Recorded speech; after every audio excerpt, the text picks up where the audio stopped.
Hey guys, this is Green Guy with Green Guy Finance, as my handle is known. Here is my Twitter page. You can tell how much time I put into this. My, oh God. My kids actually named Green Guy Finance when they were kids. They were confused by the Red Hulk and the Green Hulk, and they just named him Green Guy. So that's where I got the name from, if you guys are ever curious. And here's Kid Trust Option Trade, because I do trades for my children using options.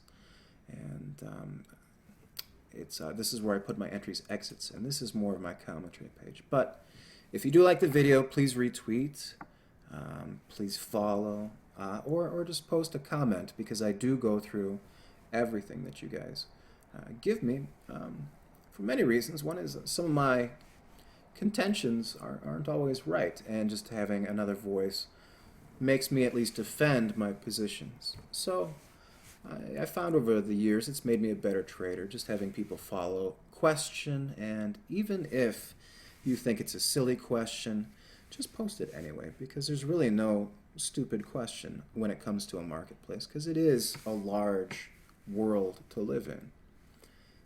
But let's focus here a little bit on what this is going to really entail in terms of the meat of this video, and that is this is going to be a cautionary tale of a video. Last week, on our last week's video, we discussed three trends that we've been noticing. We've been noticing the bounceless nature of many stocks. Here's LinkedIn, was a primary example of the bounceless nature. It broke channel and did not bounce back in. And sometimes stocks will break a channel and pop back. It's not happening in this market. That's a bad tell. That's one of the three we had. The other was just stocks that have a healthy news bounce. Tesla had Elon Musk tweet on the Monday there, and then had almost no follow through. And this channel, as we pointed out in the video before, but it had room to at least explore this channel, even though it's a downward trending channel. Didn't see it. Priceline was another example of the bounce that couldn't be sustained. And Priceline's not as ugly as Tesla in that respect, but still concerning. Also, the just trimming the fat that we saw around the marketplace. Airlines have been favored because they have low oil prices to fly people with, and that in itself has led to some nice action in the sector. October was a bottom that we picked in American Airlines. It's when oil first started to tank. Back then, I bought close to the bottom, sold up, and you can see the gains you would have had a $28 stock going to a $50, $55 stock. Airlines, they're all pretty much the same in terms of just the charts there. The recent history, you can see Delta, recent there. Here's American Airlines again to compare. Continental. They had multiple downgrades, but that's not the only sector to be noted. IBB, you can see this chart, a lot of bubbly talk about the biotechnology index funds in general just being bubbly. Gilead, all those individual companies, the follow through on that, they're not seeming to respond the way that we would want a stock to bounce. So this might not just be a little thing. So we have some disturbing patterns that have just been developing and may fester. We talked about that. These may fester. And it looks like that has actually happened, potentially. This weekend was a 3-day weekend.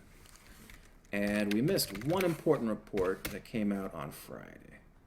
And let's see here. We want the last week. So on Friday, when the markets were closed, we had the employment situation come out. And you can see here's the numbers for the employment situation on your screen there.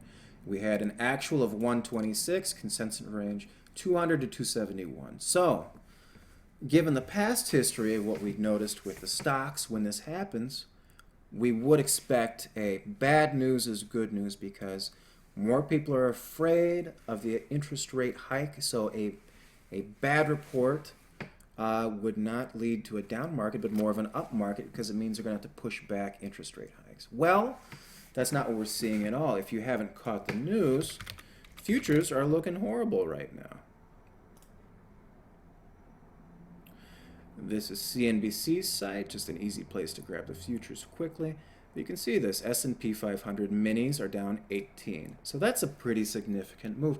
And it puts us on our charts pretty much where we were discussing the white line of fear to be on. So this 204.50 level from our last video that we discussed is an important level to hold because it's been just a good support place.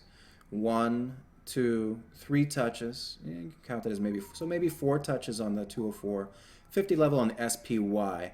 The futures numbers that came out put us pretty much right at the white line, which is going to make Monday very difficult to trade. Very difficult indeed.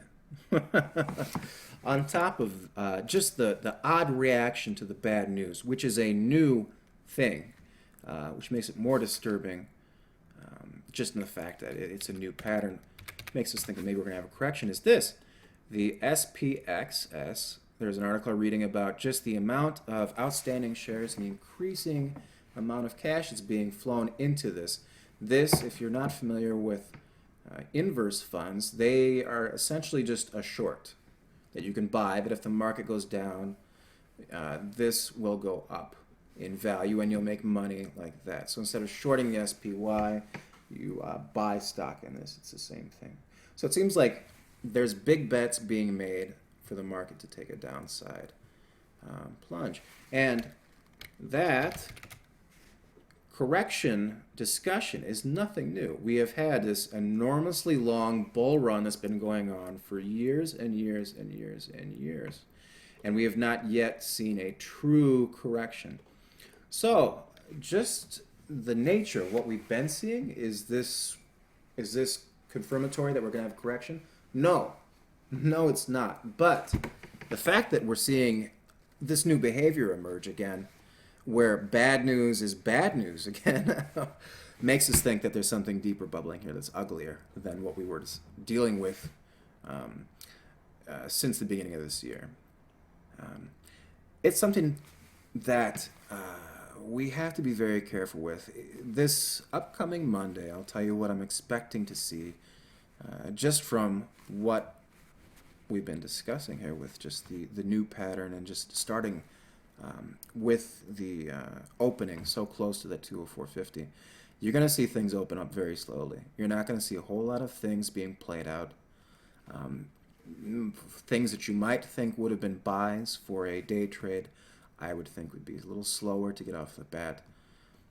When you have down markets like these and the fear is going to be bubbling, you're going to see short stocks get squeezed. That's a pattern that you're going to see. And if we do see a break below this 204.50, it's a good time to start thinking about this could potentially be the correction. I can't say for sure because you need more confirmation than just breaking a white line of support, because it has to break and hold and then go further. But it does seem like this new change in behavior might be the start of something more serious. So pretty much that's all I got for you guys. If you want more reads, Bloomberg had an article about the dollar and just the fear that's bubbling. And there's a lot out there that's negative this weekend that I've been reading. So I'm expecting not to have an incredible bounce, even if we start around the 204.50 level. Monday could be a very, very, very ugly day. Keep your eyes on it and just be aware of it. And then hopefully we don't have this correction everybody's been talking about. But just be aware of it. Set your alerts ahead of time and be in mentality to be expecting the market to open with all this uncertainty tomorrow. And definitely be careful with your trades. Anyways, guys, that's all I really got for you on this one. Hope you enjoyed it.